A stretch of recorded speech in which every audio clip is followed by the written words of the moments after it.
Operasi transplantasi ginjal pertama di Rumah Sakit Wahidin Sudirohusodo Makassar dilakukan dengan pendampingan oleh tim transplantasi ginjal RSUP Nasional Dr. Cipto Mangunkusumo Jakarta. Usai dilakukan operasi, pasien yang berumur 48 tahun tersebut berangsur membaik.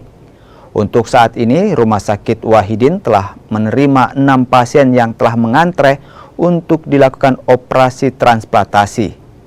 Dengan keberhasilan ini, Rumah Sakit Wahidin telah siap menjadi rumah sakit untuk para pasien gagal ginjal di Indonesia bagian timur. Operasi transplantasi ginjal yang pertama di Rumah Sakit Umum Pusat Wahidin Sudirohusodo. Jadi, kalau saya bisa bilang bahwa ini adalah pelayanan paripurna ya di bidang uro dan nefrologi. Selama ini kalau ada pasien gagal ginjal, kita hanya bisa maksimal di sini kan dengan pelayanan hemodialisis, cuci darah ya.